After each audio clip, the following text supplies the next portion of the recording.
Hi friends, அனைவருக்கும் வணக்கம். இது Ceylon Tamil technician YouTube channel. இந்த யூடியூப் சேனலோட வர்ற தகவல்கள் உங்களுக்கு பிடிச்சிருந்தா, வீடியோஸ் மாதிரி இருந்தால் இந்த சேனலை சப்ஸ்கிரைப் பண்ணுங்கள், உங்களோட ஃப்ரெண்ட்ஸுகளுக்கு ஷேர் பண்ணுங்கள். ஓகே ஃப்ரெண்ட்ஸ், வாங்க இந்த வீடியோ என்னென்னு பார்ப்போம். இது நான் முட்டாளாயினவை நீங்களும் முட்டாளாகாமல் இருக்கிறதுக்காக உங்களுக்கு பிஎஸ்எம் இருக்குமென்னு சொல்லி போடுறேன்.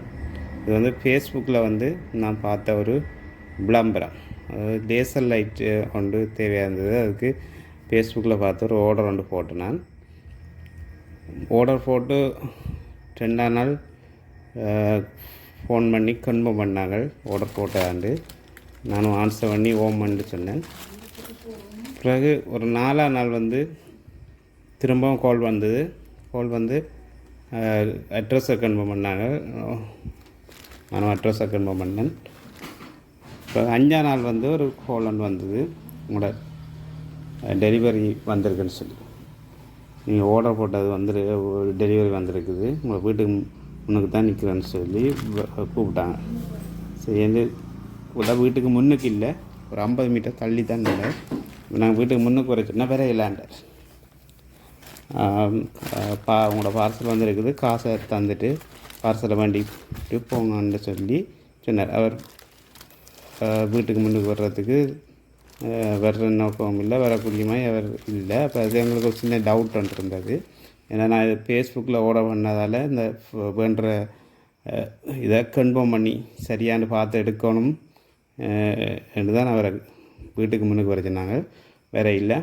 அப்போ நாங்கள் சொன்னோம், இது வேறு அலி எக்ஸ்பிரஸோ தெராசியோ அதில் ஆர்டர் பண்ண இல்லை, நாங்கள் ஃபேஸ்புக்கில் போட்டதால் அதை உழைச்சி பார்த்து தான் எடுப்போம் என்று சொல்ல, அவர் உழைச்சி பார்க்கல. அது காசை தந்துட்டு நீங்கள் பார்சல் எடுங்க, உழைச்சி பார்க்கலாது தான் போனவரை உழைச்சி பார்க்க சொல்லி சொன்னார்.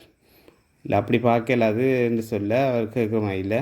சரி, நான் காசை தாரோம் என்று சொல்லிவிட்டு உடைத்தேன். பார்சலை உடைச்சி பார்த்தேன். அப்போ அந்த ஃபேஸ்புக் விளம்பரத்தில் வந்த லேசர் லைட்டு இல்லை, இதில் சாதாரணமாக கடையில் விற்கிறது தான் இருந்தது. அது சரின்னு சொல்லிவிட்டு உடைச்சி பார்த்தேன். பார்த்து எல்லாம் புதுசாகவே இருந்தது. பேட்டரி சார்ஜர் எல்லாம் பேக்கிங்கோட லைட் எல்லாமே புதுசாக இருக்குது. அப்போ அதால் நான் அதில் வச்சு போட்டு பார்க்க இல்லை, பட்டியை போட்டு லைட் வேலை செய்தாண்டு செக் பண்ண இல்லை, எல்லாம் புதுசாக இருக்குதானேன்னு சொல்லிவிட்டு அதோட அவரையும் அன்டீசெண்டாக நடத்துறதுக்கு விரும்ப இல்லை. இல்லாட்டி அதில் வச்சு நாங்கள் வீடியோ எடுத்திருக்கலாம், டவுட் தானே வரல, அதில் வீடியோ எடுத்திருக்கலாம். அவரை தரக்குறைவாக நடத்தக்கூடாதுன்றதுக்காக நாங்கள் அதை விரும்பலை. அப்போ உழைச்சி பார்த்து ஓகேனாங்க, அவரை காசை கொடுத்து அவர் அனுப்பிட்டு பிறகு தான் வீட்டை லைட்டை போட்டு பார்த்தோம். பட்டியெல்லாம் போட்டு லைட்டை ஆன் பண்ணி பார்த்தோம், வேலை செய்யலை.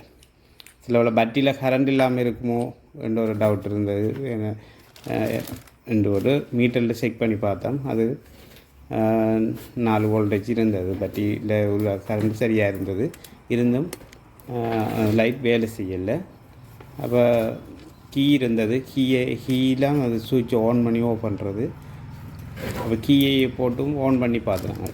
சுவிட்சை போட்டு கீயால் சுவிட்சை ஆன் பண்ணியும் அது வேலை செய்யலை. அப்போ என்ன பிரச்சனையாக இருக்குமோன்ட்டு பார்த்தேன். அந்த லைட்டை கலட்டி பார்த்தேன்.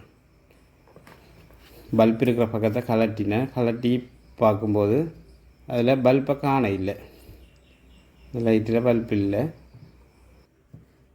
இதில் பார்த்தீங்கன்னா சரி, இந்த மீட்டரில் 4 வோல்டேஜ் காட்டுது. அப்போ பட்டி புது பட்டியில் ஃபுல் சார்ஜ் இருக்குது, லைட் எல்லாமே புதுசாக இருக்குது. அப்போ எல்லாம் போட்டுட்டு பார்த்தா வேலை செய்யலை. அப்போ நான் என்ன செய்யேன்டா, இந்த பல்ப் பெற முன் செட்டை கலட்டி பார்த்தேன். நான் கலட்டி பார்க்கக்குள்ள அந்த இந்த பல்ப் அதில் இல்லை, உள்ளுக்கு பல்ப் அப்படியே பிடுங்கி அப்படியே அறுத்த எடுத்துருக்குது. இப்போ இது இவங்களோட வேறு தேவைக்காக இந்த பல்பை யூஸ் பண்ணுறாங்க. இது ஈஸியாக கடையில் வேண்ட இல்லாது, அதால் இந்த இப்படி டோஜுகளிலிருந்து இந்த பல்பை எடுத்து வேறு இது யூஸ் பண்ணுறதால இப்படியான லைட்டுகளை இந்த இப்படி ஓடுற போட்டு விற்கிறாங்க பே காட்டி. இது ஒரு ஸ்கேம்னு தான் சொல்லலாம். பாருங்கள், பல்ப் இல்லை. அப்போ நான் கலட்டி ஃபுல்லாகவே லைட்டை சேர்க்கிட்டு எல்லாம் கலட்டி எடுத்து பார்த்தேன். நான் பல்ப் அப்படியே பிடிங்கி எடுத்துருக்கு. அதில் சேர்க்கிட்டுலேயும் பார்க்கலாம், கால் ரெண்டும் இருக்குது. இப்போ இவங்க வந்து ஒரு இப்படி பே காட்டி ஒரு பிஸ்னஸை செய்கிறாங்க. நீங்கள் கவனமாக இருங்க. ஃபேஸ்புக்கில் ஆர்டர் போடுறத தவிர்த்து கொள்ளுங்கள். போட்டாலும் நீங்கள் என்ன செய்யுங்கன்னா, அந்த ஆர்டர் வந்த உடனே கொண்டு வர்ற ஆளுக்கு முன்னுக்கே வச்சு உடைச்சி நீங்கள் போட்ட ஆர்டர் அதே சாமான் வந்திருக்காண்டு பாருங்கள். அப்படி வந்திருந்தால் என்ன செய்யுங்கன்னா, அந்த சாமானை உடனே செக் பண்ணுங்கள். செக் பண்ணி போட்டு எல்லாம் சரியாக இருக்காண்டா பிறகு தான் நீங்கள் காசு விடுங்க. அப்படி அது பிள்ளையாக இருந்ததுண்டா உடனே பொலிஸுக்கு கால் பண்ணியோ பொலிஸுக்கு சொல்லி ஆளை பிடிச்சி பொலிஸில் விடுங்க. இது வந்து ஒரு ஸ்கேம். நீங்கள் அவர் ரெடியாக தான் நிற்பார் ஓடுறதுக்கு ஏற்ற மாதிரி. அப்படி தான் நின்றவர். நீங்கள் கவனமாக இதில் ஓடுற போட்டு சாமான் எடுங்க. ஓகே ஃப்ரெண்ட்ஸ், இந்த சேனலை பிடிச்சிருந்தால் சப்ஸ்கிரைப் பண்ணுங்கள். இந்த தகவல் உங்களுக்கு பிரயோஜனமாக இருக்குமென்று நினைக்கிறேன். தேங்க்யூ.